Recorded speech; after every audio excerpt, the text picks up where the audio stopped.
Well, hey there, I'm AJ, and today, instead of talking motorcycles, which is what I usually do on this channel, I am talking to another YouTuber that I watch, JohntheDuncan. We get to talk about motorcycles and masculinity and queer relationships and activism and even a little bit of like Israel and Palestine at the very end there to cap it off. So there's definitely something in here for everyone. I hope you enjoy the conversation and feel free to leave a comment for who I should interview next.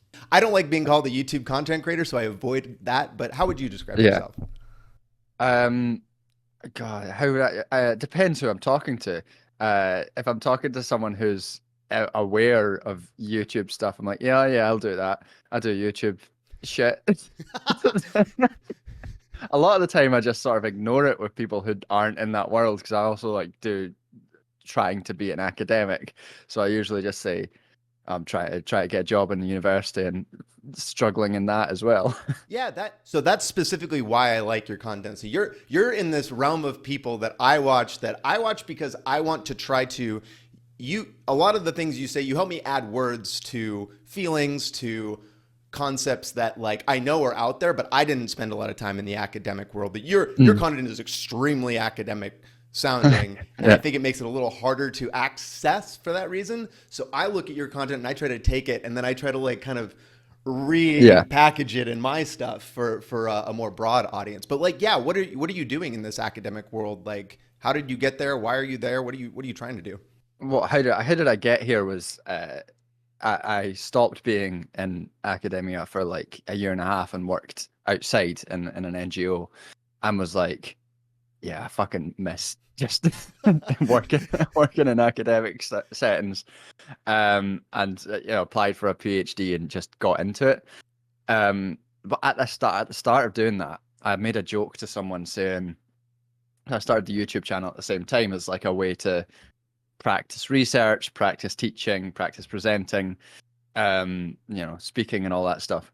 And I remember saying to someone, I'm also trying to dip my toes into YouTube world because I want something that's slightly more stable than academia. And that was a joke at the time. And at this point, it's no longer a joke. I feel like every good creator is a teacher who left because it was so unprofitable and they were able to very easily match that in a year or so on YouTube. Yeah. There's a lot of people, like the academia is crumbling in this country, at least. Well, I don't recommend people. I fumbled around outside of college. I was not compatible with college. I was diagnosed with ADHD like a year ago, and I'm sure that had something to do with it. But yeah, I found it way more interesting. Being someone who was kind of poor, I don't know what your background is. Like, I didn't get paid for school. Like, I had really bad grades. So it was like, go get a job or pay your entire way through college. And that, the cost was just completely inaccessible to me here in America. Yeah, it's not quite as bad. I mean, I went to university in Scotland, so there's still fees were paid by government still there, which was good. That's helpful. My background's I've got a fairly stable middle class background, but we still had paid for university, which is good and should happen in England, but doesn't. Do you ride a motorcycle? So you're are you in Scotland? Is that where you're at? No, I live in London now. You live in London. Okay, so I've been to London. Yeah. I feel like so many more Americans need to travel more because it would change how they think in so many ways. Like, just perspective is so missing here with people because we're so focused on our country. But like, there are so many motorcycles and bicycles, and it's just a very normal thing to be there, to be using a bicycle or a motorcycle. Like, it's the traffic is fully integrated, and here in America, that is like not a thing. Have you ever ridden a motorcycle before? What do you think about it? I have never ridden a motorcycle. No, I learned how to drive about 10 years ago and then just didn't drive since because I don't want to. You don't have to, right? You live in a I don't have to, yeah. How do you get around? Trains and buses. Public transit. Oh. Okay. Yeah. Look at this guy over here. Oh, Europeans got public transit. La-di-da. Yeah. Although I was saying the other day that if I do die soon, it will be because one of the murderous cyclists in London mows me down, because those guys, they do not pay a attention to traffic signals. You've got to like just keep your eye out for a cyclist whenever you're crossing the road, because they will not fucking stop. And London is specifically the only place I've ever been to in the UK that's like that. So it's fucking weird. So you're in the same realm. You kind of think of motorcycles a little bit of a renegades that are kind of against the rules and not following. Motorbikes are fine. It's specifically like pedal cyclists. Oh. Yeah. Because they'll just like keep going. They push through their because they don't pay attention to the traffic signals. I see what you're saying. See, I just avoid them. When there's a red light, I just look left and right. I just go. I don't pay attention to laws. So I thought you were talking about motorcycles. You're talking about bicycles. Okay. Yeah. I got it. Try to cross the road, like there's a green man try to cross, and they just plow straight for you. It's a fucking nightmare. Do you? So you probably don't care about like lane splitting and things like that. Like when a motorcycle goes between cars, like this is just kind of a normal. This is just how they operate, right? Like in your world. Yeah, basically. This is such strange. I'm trying to legalize lanes. I'm trying to get that legalized here. That in America, just saying that is like, would you believe me that if I told you that I would like, just saying that we should be able to do that is like a way that you can get people in America to just violently like froth at the mouth about motorcycles, just even suggesting that should be legal. Like, do you believe that, or is that something you know already? I mean, I believe it, because no matter where you go, there's people who are parochially weird about specific laws in some places. I remember I lived in South Carolina for a year during my undergrad, and people would get really mad about like jaywalking as well. Like, and you're like, this is obviously like a ridiculous law, and they'd be like, no, it's really important. You're like, what? I was going to ask you. I'm a full adult. I can cross the road. In America, there's a lot of infantilization, and there's a lot of this. If you've watched the Philosophy 2 video, they're finally kind of getting to it. But this is kind of what I've been trying to inject a bit more of. Like our car culture is very individualistic, right? Like that's where the jaywalking and stuff come from, and this lane splitting is like this feeling of like, oh, you're getting over on somebody, or like shaming people. Yeah, that's what we're big on, just shaming individuals for doing things that don't impact anybody here. Jaywalking specifically was a result of a campaign by Detroit car manufacturers in like the 30s, wasn't it? To responsibilize people crossing roads and say it's not our fault for having dangerous cars. It's the pedestrians' fault. Yeah, I mean, well, and also like, you know, if we built more like structures to like get pedestrians over, I mean, there's just a million ways to attack this problem that and America is very much focused on naming and shaming people and blaming them for their individualized problems. But I'm glad you've come here, because I'm glad that you have that knowledge of like what America is like. Because did it feel kind of crazy to you, like being here, like, or does it feel less crazy than maybe it did when you were here? I mean, like, one thing that people often report with like culture shock is it's cultures that are more similar to you that are more like, you get more culture shock, and you kind of get some of that. It was obviously a college environment that I was in, so I wasn't like integrated into a city and living full time. So there's particular weirdness around the culture, the college experience that a lot of it had. I mean, obviously the gun culture freaked me out. There were like 3 active shooter events on the campus. I've like gone through my whole life of never encountering gun violence, and then in 1 year encountering 3 bouts of gun violence within like a mile of me, with like alerts on the phones and doors closing behind you and shit, and you're like, okay, this is this is a strange thing. Yeah. And things like fraternities and stuff that really freaked, that like you'd see all the all the frat guys wandering around in their fucking get ass clothes with their blazers and their trousers, and just being like, oh, and you're like, you guys look like fucking dicks, man. Like, how do you think you're cool? The way higher education's changed over the last 30 years or so has been much more marketized. So people go for like, it's assumed you need to go to get a job. A lot of the time people go for fun, to like fuck about, to have a good time drinking, and you know, other things. Don't want to get your channel in trouble by talking about them. You're good. You apparently didn't dig into my backlog of the things that I've said and done. but you know, there's not like a fraternity thing. It's just a bizarre sort of, and like kind of there's so much misogyny around it all, and like going to places you're like, oh, you have to be in a girl invited by the fraternity to get into this particular drinking spot, and you're like, this seems dangerous. This does not seem like a safe environment to be in. And Yeah. I just like, if I was a woman, I'd be like, yeah, no, thank you. I will not be around you, like obvious predators. Yeah, no, I don't think the campuses are super safe here in America. And actually, you're bringing me into the first question and the first thing I want to talk to you about, which is masculinity and Mm, when groups of men kind of come together and problems with that.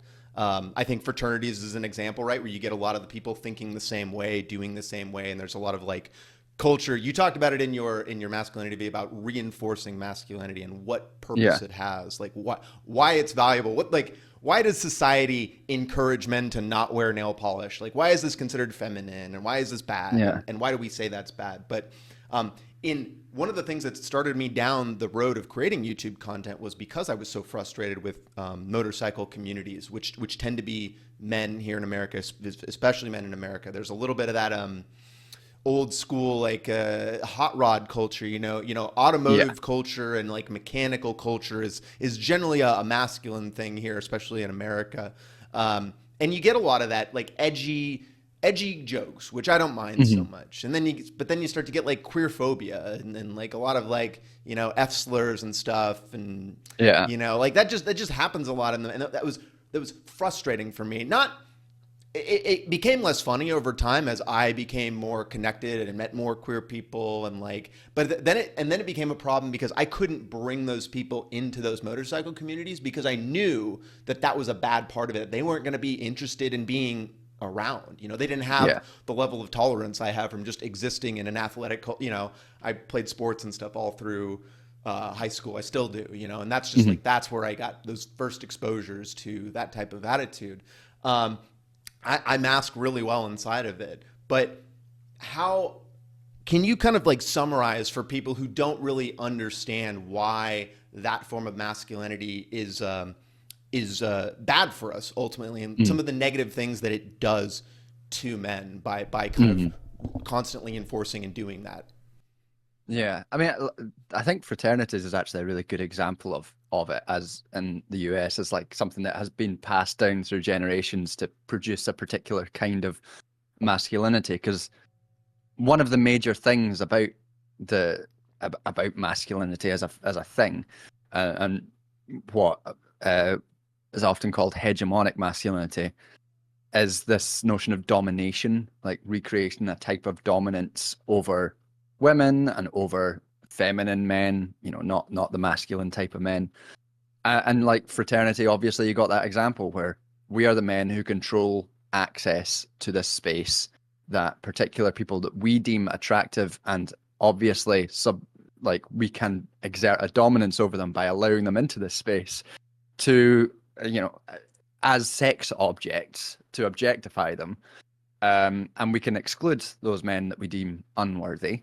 And there's competition between those different types, those different like men, different contexts, and develops this kind of this domineering, dominant form of masculinity, which gets replicated. Obviously, fraternities are very powerful with lots of connections between business and between politics, and you get that replicated type of a person and replicated idea of masculinity and ability to force women as a like in a broad sense into subservient social roles. Yes. And It's like a filter, right? You're like we're slowly filtering people into these like very rigid structures because we want to just keep the what we have already that exists, which is this country that is run by fucking old men who Mhm. suck ass, we all hate and are dumb. But like that is it starts like you said, it starts at fraternity where you are beginning the process of whittling out people that don't fit that mold, right? That's kind of what you're talking about. Yeah, so it's something that starts very early on in terms of socialization of men and boys, placing them in particular, treating them different and projecting certain images into their heads about what it means to be a man. The superhero genre of films which project these images of these incredibly muscular men who solve their problems through violence and through dominance over a weaker opponent.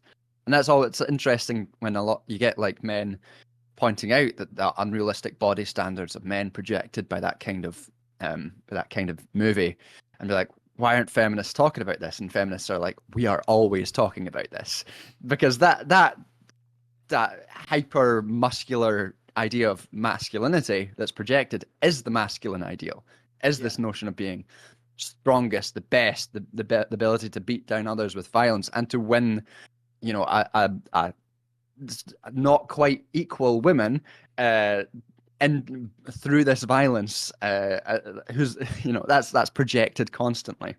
And what I've noticed too is that so that's like, you do this and you get the girl, right? Like, that's the projected. You will be this Marvel superhero. You will look so cool. People will find you attractive because you will be able to do these feats of strength. And like you said, people will not approach you. Like, the one advantage, I kind of fit a lot of the traditional masculine pieces, like I work out a lot, but as I get older, I'm beginning to realize that the powerlifting that I did for a long time, the things that made my muscles significantly bigger, and like I considered doing things like steroids for a time, like in order to get higher levels of performance. These are things that destroy men's bodies over time. And now that I'm in my 38, and I'm starting to get to the point where like these types of exercises that do that thing are actually a problem for me. And now I focus more on doing body weight exercises and things that are lower resistance, that are more natural. I think of them as more natural, right? Less going to a gym to raise these giant barbells. But yeah, like that's an example of where we get this. That's what I see is we get this, like, this is what I'm sold. Do this and this will make you happy. If you go into this fraternity, you can potentially become a rich person who has power and all these other things. But like, if you don't get there, which most men won't get to the top. Most men will fail in some way. And then we have these realities, which is destroyed bodies or whatever else. One of the major things about this notion of masculinity, hegemonic masculinity, is that it's never achievable. You can never get to that point where you are acceptable within this framework, because you always need more people to dominate, and there's always more competition to be had within that sort of sphere. So there's always a kind of, if you're fully subscribed to this idea, there's always an insecurity, which is often reacted to with violence or with real like shit behavior, and that insecurity will always play on at you, and I think like that's one of the major problems for men in terms of like the impact of masculinity on them. But I do always want to be careful when we talk about the impacts of masculinity on men, because I know, and I saw this recently with larger streaming accounts, people being like, masculinity, patriarchy doesn't actually benefit men at all. Most men don't benefit from patriarchy, and that's obviously not true.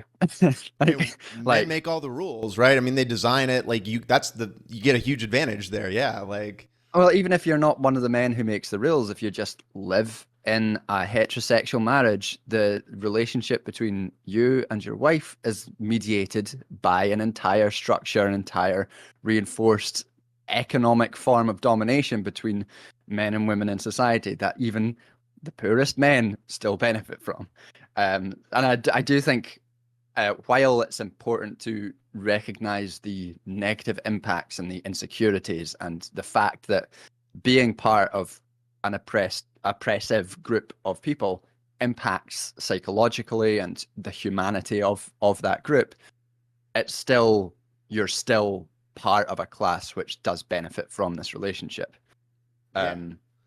Yeah, and I think that's important to remember. Yeah, no, that's for sure. Yeah, I mean, I definitely, like, one of the reasons I've always felt like I need to be more vocal is because I do feel more privileged. Like, I feel like I feel like being who I am, like, again, one of the big things that got me my first rush of popularity on YouTube, specifically like more subscribers and views and stuff, was a cop like pulling a gun on me a long time ago, and I posted that video publicly, and I did that all with the knowledge and the confidence that like, you know, like I'm a pretty good public speaker, not really afraid to get out and like be in front of a camera. I'm not afraid of what I'm afraid of that people will critique my actions, but I'm not afraid of that people will critique my identity. You know what I mean? And that's the thing that other people don't have that advantage of. And it's a very subtle thing that the more I have my girlfriend's trans, and like that's one of the things that she describes as like there's a safety that comes with just walking around in public with me. That's just one more layer that of like protection that people, yeah, like you said, like it's we match that heteronormative couple, and then like the pop, she doesn't look, she's very, I mean, she's a gorgeous woman, but like you know, it's just one level of like definitely not looking because I'm there too. Oh, like a similar sort of thing when both me and my partner are bisexual, but we're in a, you know, I'm a man, she's a woman, so obviously there's a difference in that kind of showing what that means walking around, like than if she was walking around with a girlfriend or I was walking around with a boyfriend. There's like, that's an interesting dynamic to sort of consider in the realms of like gender and masculinity as well. And you know, the specific position of bisexuality within masculinity and femininity is interesting as well. A lot of the time, bisexual men specifically are understood as like a like almost of infecting the community, like hidden, because like the very basics of biphobia is bi men are gay pretending to be straight, and bi women are straight pretending to be gay. Yeah. Okay. So the notion for men is that it's gay men infiltrating into this like this group of real men, of like the masculine straight men, and like trying to undermine them, which is all again part of that insecurity, because gender identity and masculinity is obviously bound up with sexuality as well. To be a man is to be straight, red-blooded American male, like that sort of shit. To get the girl, and suddenly if you're like, you know, what if I have thoughts about the artist formerly known as Prince sometimes, and then suddenly people are like, whoa, that there are assumptions about the world that are crumbling. Yeah, you talk about in the video that one thing that especially with the relationships you talk about domination versus partnership, and that's one of the things that I think that I have noticed as I'm in the process of getting divorced, but I was in a basically a straight relationship for a decade, and after doing that and thinking more about it, is like realizing that so many men out there, they're struggling because they're doing the domination part of it. They're doing the dunks. They're funny. They're getting, they get to that's that coarser. I feel like that coarser language, being kind of a shittier person, and they feel like then they're questioning why their relationships aren't working, why women aren't why they're not connecting, and it's because domination is not compatible with modern relationships and what like other people want, because other people are whole individuals who have their own desires, which is to probably not be dominated and treated like shit by their partner. But like that's one of the things that I've noticed as I've engaged more with queer people, as I've talked more with, is like that that feedback that I'm better at being a partner than other people, and realizing that that's why is because so many more men are trying to dominate their way through relationships, I guess. I think that a lot of that goes back to why we've seen a recent kickback against feminist gains, why you've seen like attacks in the US against Roe v. Wade, the like anti-queer laws that are spreading a lot of places, is trying to reestablish the basics of basically patriarchy within the world. So I think, and I it's useful to go back to how this sort of manifested itself originally in a division of labor where women were subordinated by making them responsible for household, essentially, labor and caring labor. And since since the mid 20th century, there's been some degree. No, I wouldn't want to overemphasize it because it's always been there, but some degree of wearing away of that responsibility. What often through economic independence, women's economic independence. And a lot of that is the ability to have control over your own body. If you have easy access to, birth control, to abortions, then you're not going to be trapped within particular situations which might be inimical to your economic freedom. Rolling back on that allows men to regain a kind of ability to gain dominance within those situations. Basic things as well, like housing rights. If you've got an inability to escape a bad relationship because of housing, there's more ability for men to remain in dominant positions. But I think that the wearing away of that domination over the years led to a lot of like friction between essentially misogynistic understandings of the world informing how relationships should work, and women being like, don't fucking treat me like an object. Like I'm a full human. Yeah, once you get freedom, it's very hard to go back. It's very hard to go back. Almost impossible. I've known so many people that they're in really bad relationships. Actually, I meet a lot of young queer people through my YouTube channel who have parents who are extremely dominant, very controlling, like not good, kind people. And the moment they get old enough to realize that, oh, that's not how everybody's like, and like I can like they start to taste that freedom, and it just gets harder and harder as they get stuck because they don't have economic opportunities, they don't have a job, they're young, they have no foundation of which to become independent from, but like they start to taste it and they're like, it becomes untenable anymore. And so yeah, I can't imagine with Roe v. Wade I can't believe Roe v. Wade got struck. Like that's insane to me. But like it feels like it's woken some people up to reality. I mean, you would hope so. It's going to take a lot, I think, to like rollbacks, anti-feminist rollbacks have been ramping up for, I think, longer than people realize. Not just Roe v. Wade, but a lot of the anti-welfarism of Clinton era in the UK. A lot of the anti-welfarism of since Thatcher has been pushing back on feminist gains, and people haven't been cognizant of it, and it's not taken until this moment, I think, for people to be like, shit is bad. We are not in a liberal assumption about the world is that things will always be getting better. Progress happens. That's not how the world works. Sometimes you got to actually be in the street and fight.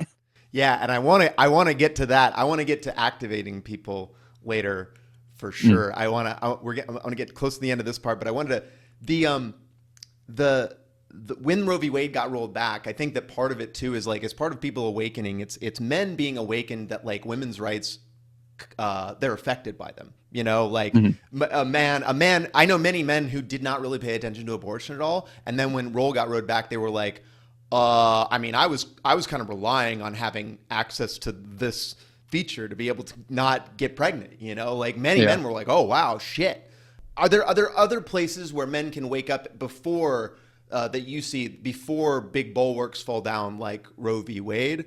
I mean, I wouldn't know of any specifics in terms of legal stuff because I'm not like hugely ideas, but like is more what I look at. I see the trans battle as like a proxy for women's rights a lot too, and like human rights. Yeah.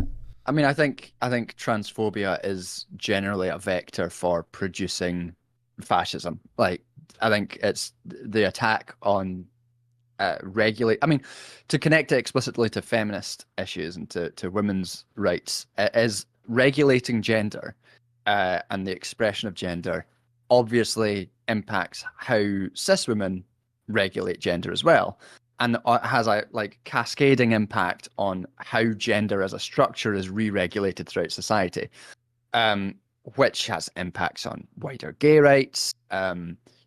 This country, we've had attempts to ban conversion therapy that have failed because people wanted to have trans conversion therapy, and so there's like all of this stuff is intimately connected.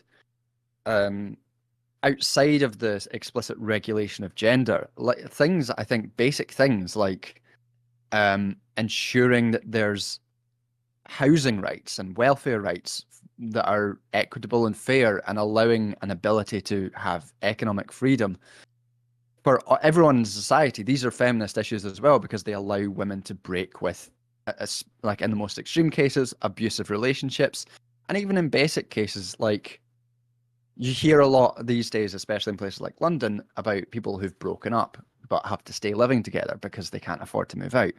And it might not be abusive, but that's not nice. It's toxic. And yeah.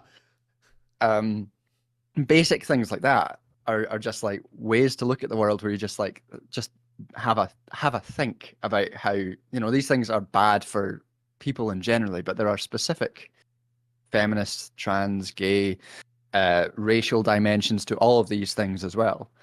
Yeah, when I spent about 5 months living with my my ex that I was divorcing, and that was even though we were very mature adults and we were able to kind of like communicate a lot, and we just kind of didn't interact, it was still an extremely unfun experience. So yeah. How I want to move on to like the video you made and talk more about like kind of YouTube and content creation and connect the masculinity, because you kind of talk about that too in there.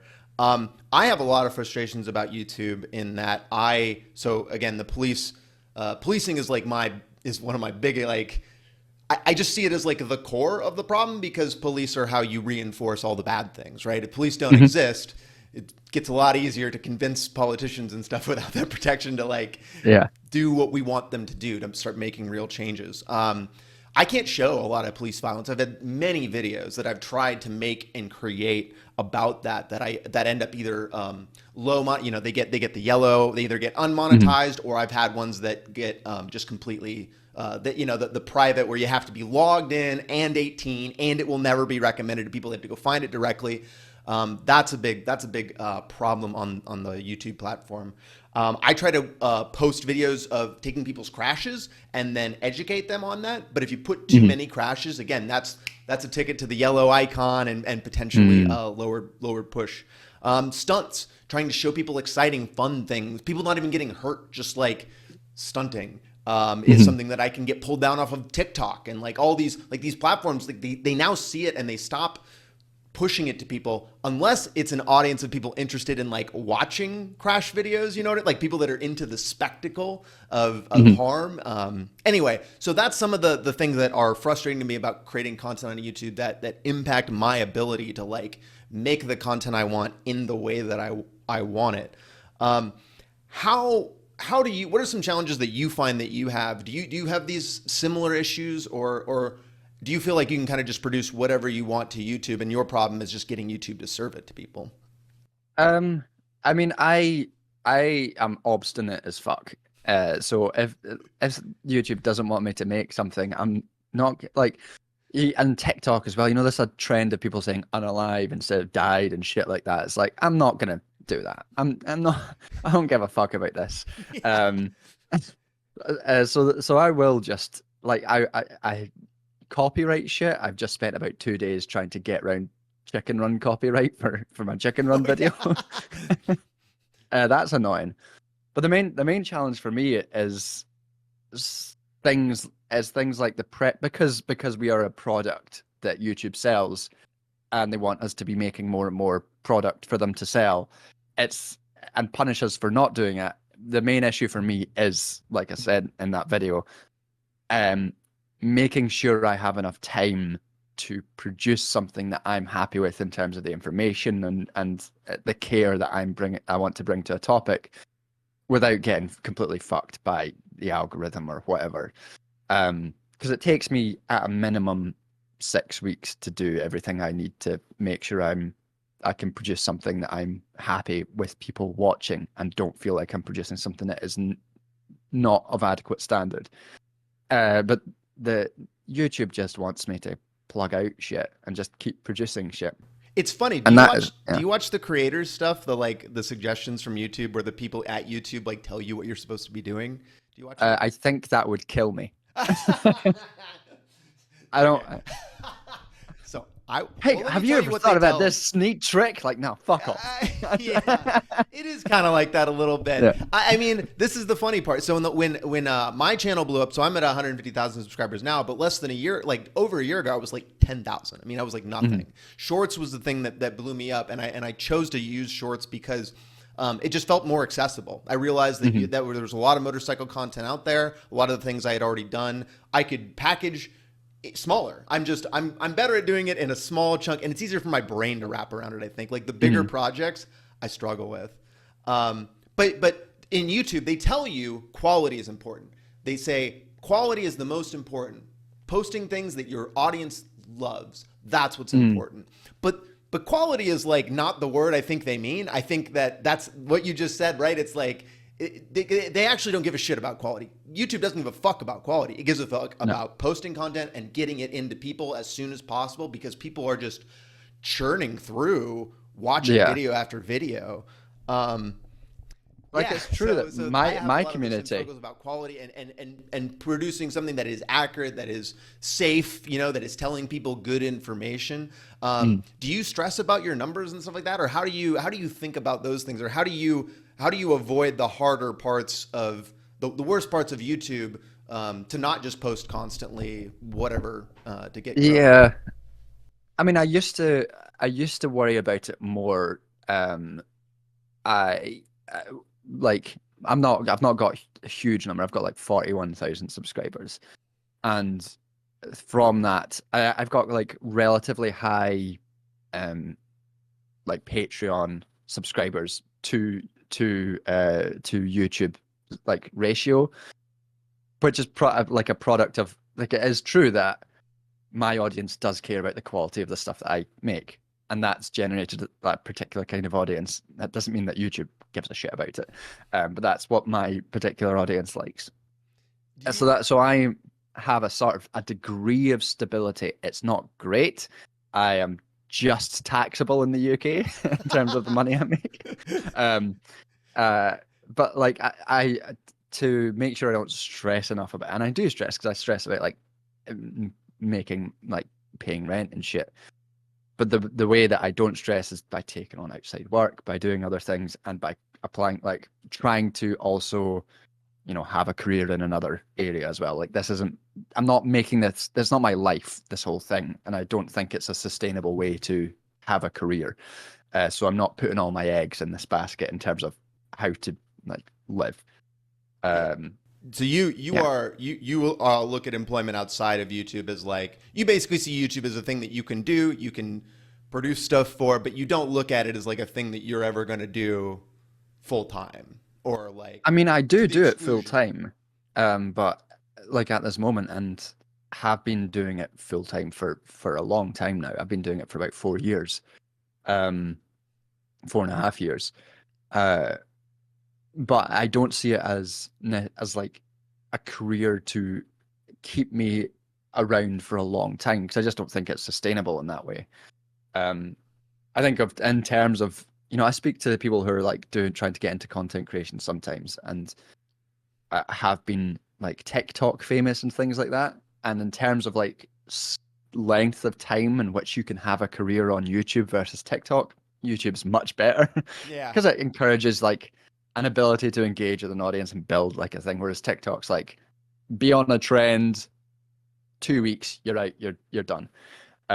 So it's not as bad in that sense. But yeah, I worry less about numbers now than I did when things were more precarious. Um, I, I used to I used to worry a lot.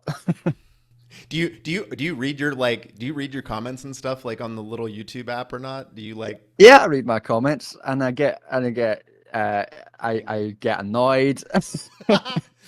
You don't have, do you have It's the not, impulse control problem I have where you like have to like respond even if it's like a fuck you kind of yeah, unfortunately I do. Where I like a large vast majority of my comments are very nice, but what gets me is like, if it's someone being abusive, I don't give a shit. Yeah. You fucking tell me I'm a sack of shit that I fucking make fun of my appearance. I don't give a shit.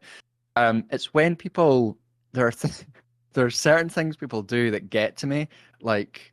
restating the thing I'm arguing against as if that's an argument against my point, where I'm like, no, no. There's I low like listening skills in a lot of people. You can tell, like, you can tell that people got frustrated and the brain turned off as far as listening, and they went to like whatever they yeah. interpreted. Yeah. It's the worst. The worst one is that is I did a video a couple years back criticizing the Netflix show with Adam Conover in it, and the point that I was criticizing about that was that by creating something that he thought was accessible, he was like bringing in a bunch of liberal assumptions about the world and reinforcing those assumptions, and not producing something that is radical and left wing. And that was my sort of critique. And then a lot of people would just respond to that video saying, yeah, but Adam's just trying to produce introductory content to try and get people on board. And you're like, this is, I know, I know. And this is the point that I'm saying it's not working.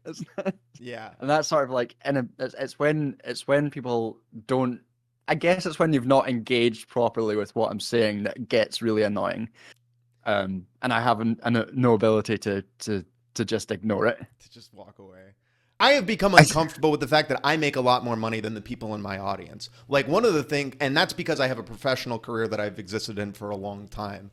And like, I think of my YouTube content as kind of like giving back in a lot of ways. Like, that's why I don't stress things like money through it, and things like my Patreon.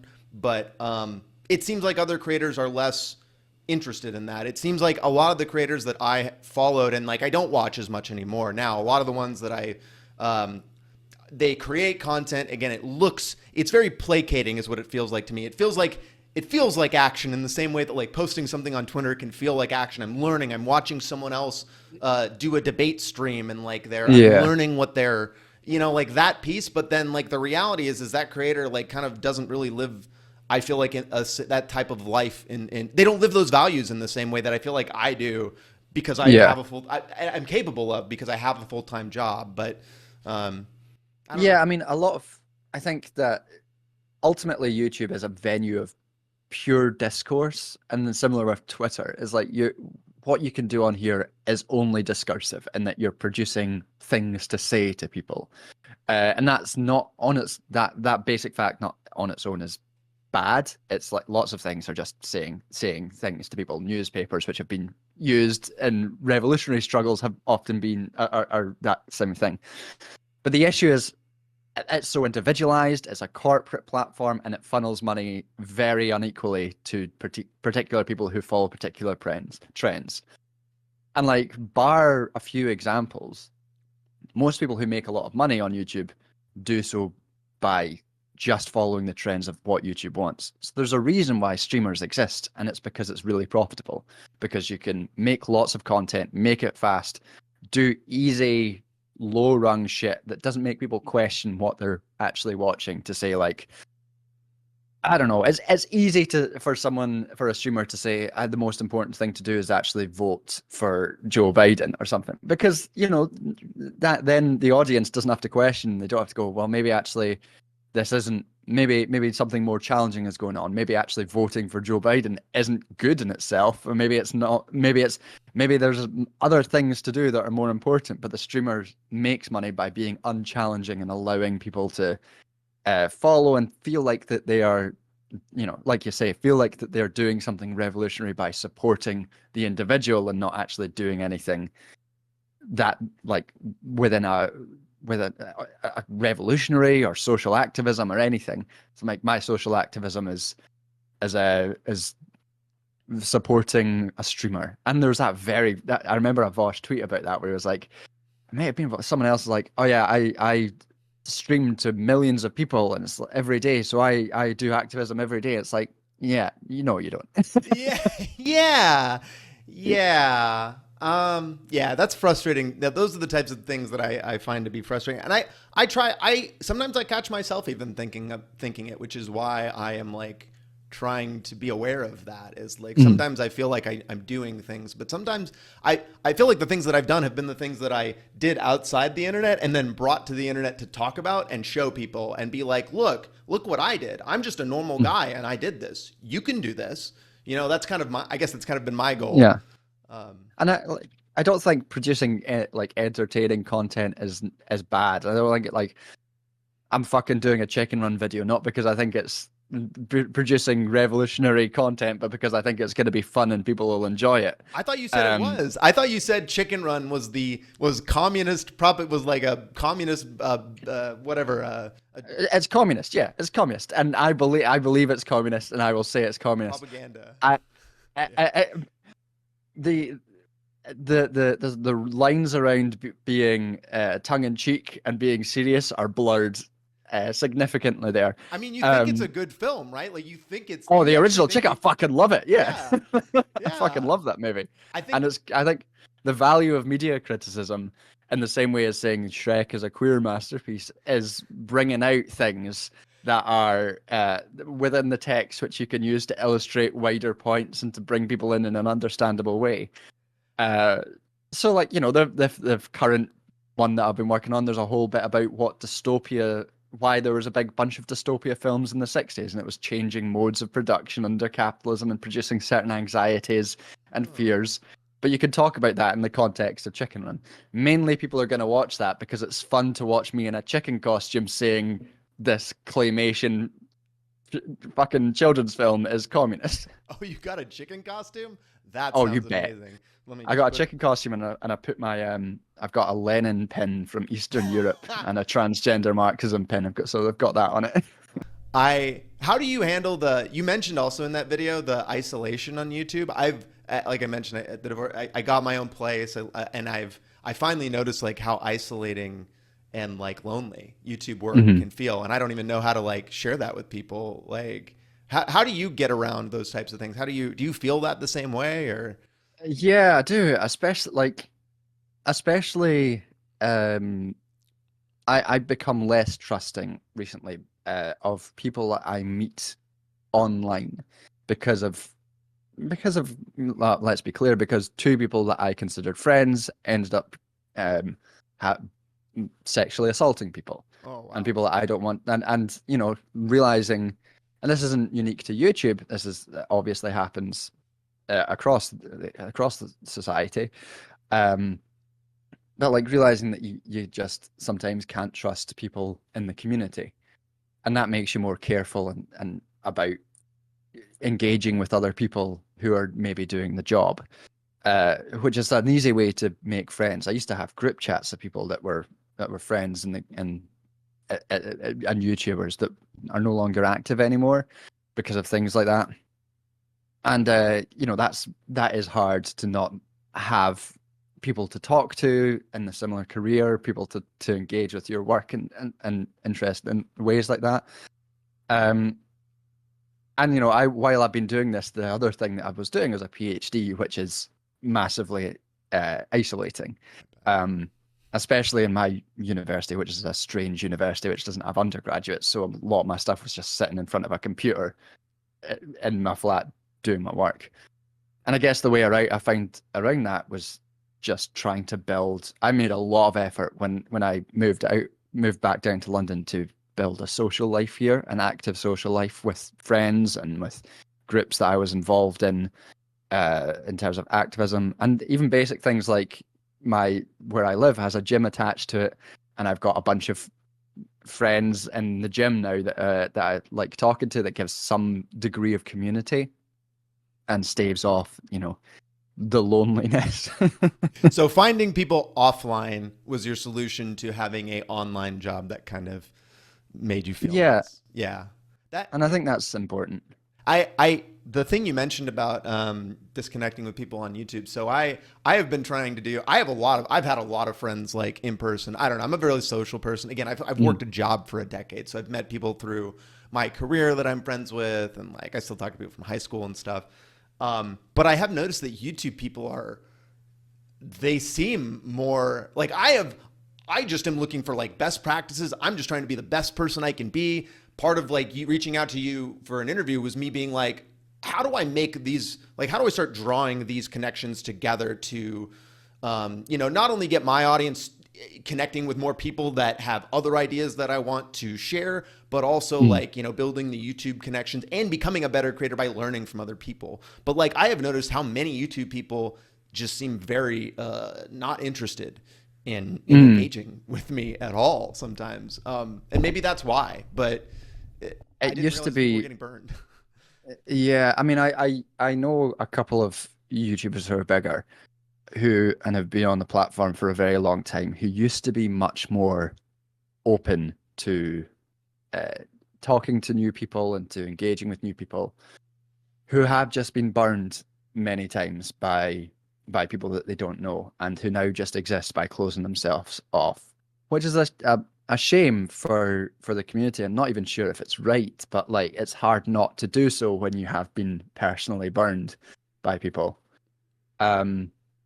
And I do think that YouTube as lends itself to people abusing positions, because you're creating a sense of power, you're creating a sense of yourself, like in that public intellectualism video. I think especially in my end of YouTube, you're creating a sense that you're an intellectual and someone who's somewhat trustworthy.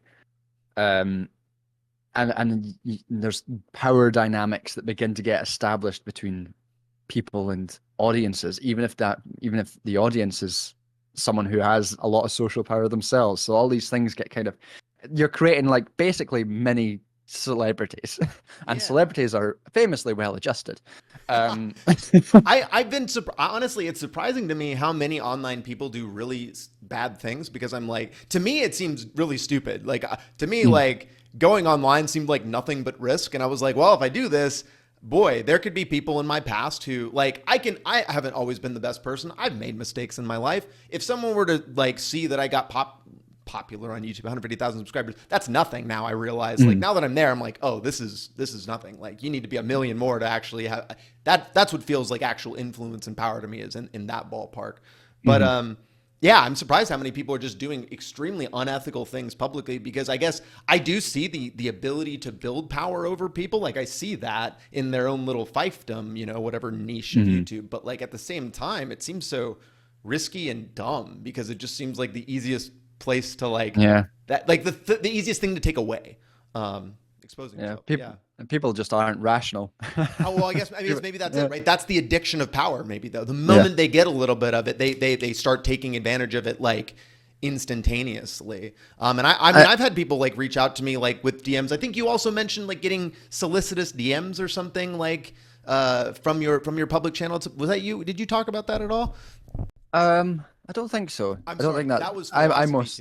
They talked about being uncomfortable with how many people were like soliciting them through YouTube, like in a sexual manner or whatever. And I experienced that too. Like, holy shit! Like I could, if I wanted to, easily take advantage of this. I see how quick it is to do that thing. Yeah, but I think sometimes people just don't realize what they're doing. Like, I think in terms of abusing power dynamics, there's always an assumption that that's a rational response, that people are like, I am going to abuse this power dynamic right now, when that's just not how people work most of the time. Most people just end up in situations where they've forgotten that they do have power, and the influence of that power is often in itself kind of abusive. You know, it's a weird world. Well, they're so young too. I feel like so many people on YouTube are young, right? They're not experienced. Not only have they not been exposed to like the concepts of like power dynamics, but like they don't know what it feels like to have power over people. So it's like their first time. Not intentional always. Yeah. Do you? I've been trying to organize from my YouTube to get people into doing more things in real life. Like that's kind of for me what feels like where you actually build praxis is like, yeah, it's cool to watch my content, but like remember like the things I'm telling you, and when they come up in your true life, to go vote, to buy your values, to pay, you know, I don't know. How do you do any organizing at all? And do you have advice for people like me who are trying to get their audience to do more actions IRL? I mean, my work has organizing work has declined dramatically recently, partly because a lot of just Palestine solidarity stuff has taken the forefront, which I'm not an organizing for, but have been involved in. So it's just been going along to stuff, which has taken the forefront of a lot of that. So I've not been involved in, for a while. In terms of actively signposting people, the basic things there are just, bread and butter bits and pieces of, like, if you're in a workplace, join or form a union. If you have a renters union in your area, join, or if you don't, form one. And just like basic, What's a renters union? Is that like a union for renters where you agree you're not going to pay a certain amount, and like where it's some sort of collective bargaining aspect? London, famous big one where I live is London Renters Union, where it's a London-wide organisation, but it's all the different boroughs have specific organisations where you meet, and it's a solidarity campaign. So it's not like a charity. You're not meant to go there if you have a problem. You're meant to join, and then a lot of the time it's people who are being evicted. They'll form eviction resistance events where they'll just turn up and just stop anyone from entering the property to protect them from the bailiffs or from anyone trying to evict them. Oftentimes the police as well, even if the eviction is illegal, because the police like evicting people. Or they'll do basic things like writing letters to landlords, sorting out, getting lawyers involved and things like that. And or bread and butter organizing of having a street stall and just being like, have you got problems with your landlord? Have you, do you want to be interested in joining like a fight for fairer housing? And then there's wider campaigns that they're involved in as well. Like before it got scuppered by the Tory government, there was a renters reform bill which was put together by consulting with Minister of Housing Michael Gove, and London Renters Union, Acorn, and some other housing groups across the UK, which put together what at the time was quite a progressive reform to renters' rights. Since, Michael Gove himself was a Tory, but his engagement with those groups changed his perspective, because it's unavoidably true that renting is fucked in many ways in this country. And it just got fucked. The bill just got scuppered by Parliament. But, that's essentially what the Renters Union does. It's like they're teaching you how to be collective. Like, there's so much more collectivization there that it even... I feel like that's the problem in America, is like there isn't enough collectivization. People don't think that way. They just literally don't. They think about from their individual state, and then they expand from there. Yeah, I mean, it's things are individualistic here as well. It's part of gaining a collective consciousness is taking part in the action as much as it is. Like I think people's views change more from engaging with and actually doing work than it ever will from presenting like a lecture to someone. Presenting what I think, I don't necessarily think changes people's minds fundamentally. I think they'll come to me if they already have a sympathy to my position, and I will allow it, and I will then allow to give, like you were saying, give voice to some perspectives and understand particular things about that perspective, but I won't get them to change their mind fundamentally, because I don't think I have that ability. What has that ability is what the world and what they're engaged in and everyone around them actually says and does. It sounds like getting people into the streets to, like you said, get them to do some sort of collective action is basically the next step once they're watching my content and they agree with it. I would say my strategy for getting people to change, and this is just what intuitively came to me, was to say the right things, say things that are true, that I believe, right, and give people instructions on how to do things. That was the thing I noticed a lot, is that it's not that people want to be, I think that everyone basically wants to be a good person, like it does come from the inside. You want to be a good person. You want people to like you. We're social creatures. But a lot of people don't know how. And so explaining like A, B, C. Also, modeling good behavior was another big piece. Is like, yeah, I just kind of feel like if you're well, again, the Vosh problem to me is like when you talk and you treat people, when you say sexist, misogynist things, when you use those same techniques, which I totally can, but I don't, because I think that you're replicating that, and you're just creating the same thing. So demonstrating that you can insult people without, or demonstrating critique without the dominance aspect of it while still being rhetorically effective, I feel like is a big part of it. But it sounds like the next step is to get people in the streets. And so I was going to think about doing like some sort of like motorcycle. So if I get people to like come ride with me, we can go to the Capitol or something, like that's like your first step in like engaging in collective action, is just getting people near each other and wanting to interact in a real life past the online step. Yeah, I mean, a first step is a difficult thing to. A lot of the time, a first step is identifying a specific problem, for then to collectively, like, you know, you get a bunch of people and you collectively go to the state capital to do what, as a question. Lane splitting. Okay, lane splitting. Got it. Lane splitting. Yeah. Perfect. Okay, you've got that. Yeah, and you know, there's a inbuilt community you've already got of people who ride bikes, so there's an accessible way to actually generate some form of, you know, easy collective action there. That's a good idea. There's a national, they're called a BATE. They're like a national motorcycle group. It's a bunch of old dads, basically. It's very old. They go in front of the Capitol before our legislature goes in, which is like February. So it like just happened, but it's usually like 20 people, middle of winter. And they're like, we're going to do this demonstration. And like none of the people that I ride with are interested in doing that, because they're like, bro, it's February. It's 45 degrees outside. I don't want to go ride there. So I've been thinking like, we need to do this in the summertime. Anyway, so yeah, that's what I was thinking about. And that's a good thought. I can rally people around like a lane splitting thing and get people in the streets. So yeah. Well, I mean, also is like some of the, in terms of like actual radical action, there's like identifying effective means of protest, of demonstration, of striking, and of resistance, and effective targets of it as well. Like if the renters union went out and demonstrated against Parliament, no one would give a shit. But going to a landlord's office and forming a blockade outside that office, that's something that they can actually. It's like they're stopping these people having revenue. They're stopping the business from function.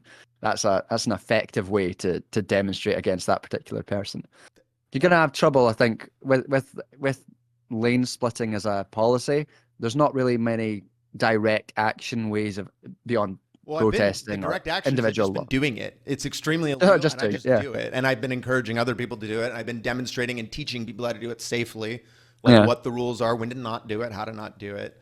The effectiveness is I think that's a really good point. And that's I'm not a person that goes out and does protests. There's been one, which is the racial justice stuff in 2020. I spent a lot of time in the streets for that because that was really important. I was very activated and motivated, and I felt like we can make a change right now. We're all in the streets. Like, again, I don't know if you heard of the CHOP or the Chaz, but like we had we had a city block, and I was there a lot of it. It wasn't a no cop zone. I mean, it was basically just like, there was just, signs and shit around the edges and people mulling about. It's not that different than what it looks like every other day. But I mean, that's one of the big main things about these, about protests, major benefits of mass protests, which is often criticized as a tactic, is that it does activate people if you get lots of folk.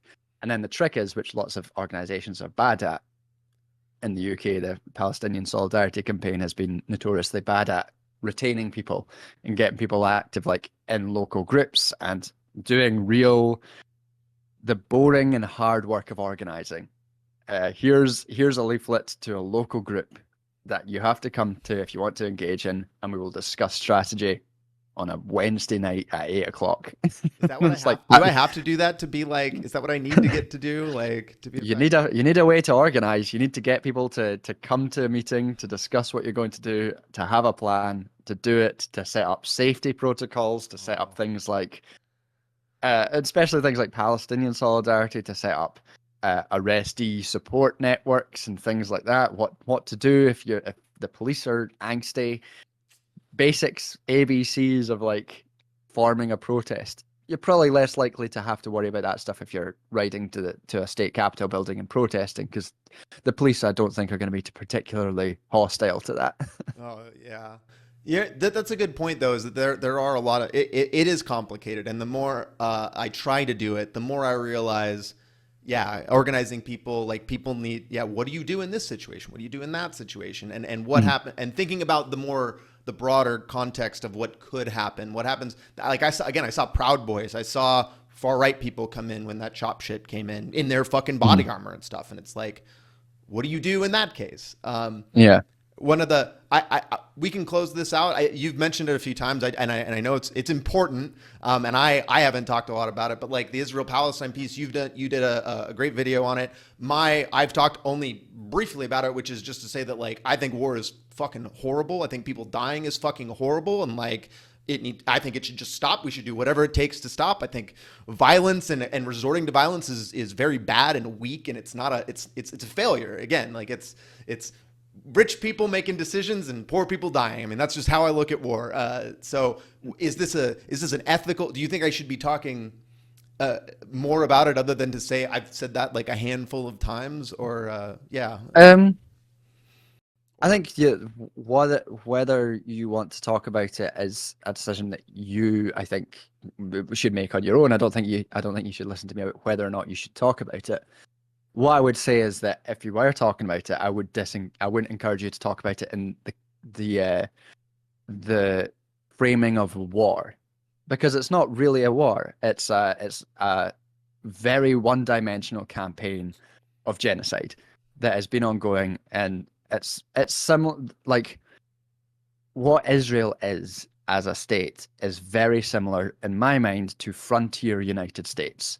It is an expansionist settler colony that won't stop until it's got all the land that it wants. And the people will be ethnically cleansed and subject to genocide as long as that exists. Uh, and and in terms of violence, part of resistance to that is violent, and there's a long storied history of violent resistance against imperialism, and against colonialism, and against genocide. Frantz Fanon talks about it lots. You know, you wouldn't have slavery wouldn't have been abolished without slave revolts, without slave revolutions, without violent tactics from the enslaved people to overturn it. And in the context of, Palestine, occupied Palestine, you need to be able to affirm, which is illegal. There is a legal right on international law to use armed resistance against colonization. It's a right that the Palestinians have under international law, as if we need international law, but that's, it still is a right. And it's not really a war. A war would imply a degree of equal parity sides. between the two actors. Yeah.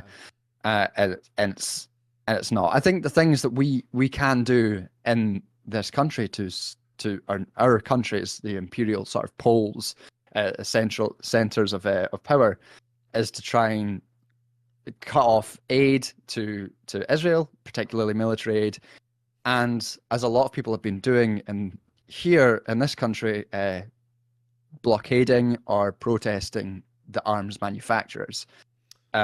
Recently, I was picketing a arms traders dinner in London, where all the richest scum of the earth had gathered to have a dinner and to connect with each other. And it's important to try and make sure that these people's lives are hell. And I caught the flu like the day of that, and I was very, very close to some of those arms dealers, and I'm just hoping so much that I gave it to some of them, because some of them were quite old. That's fucking praxis right there. That's Yeah. really praxis. That's a good point. Thank you for reframing it that way. I think that that's something I'm going to take away is not talking about that in the framing of war, because that is something from that I think, yeah, like that's how I've thought about it for my entire life, you know, but like the more I think about it and the more I learn, the more I realize that that's not the case at all. Yeah. You're right. It is just literally just like a slow push through, using as much burning as much political capital as they can to just keep pushing.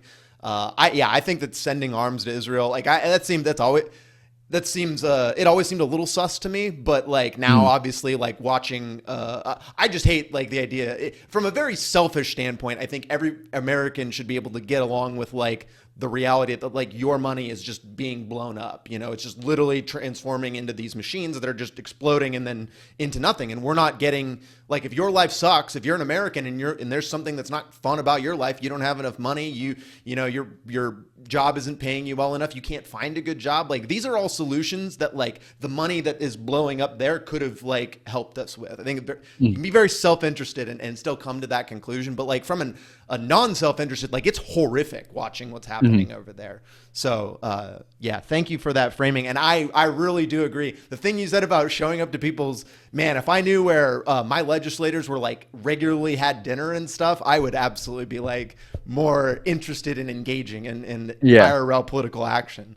And it is interesting whenever people do find that stuff out, how much media clamps down on it, because they know that that's an effective action for change, and so they will tell you that it's unacceptable.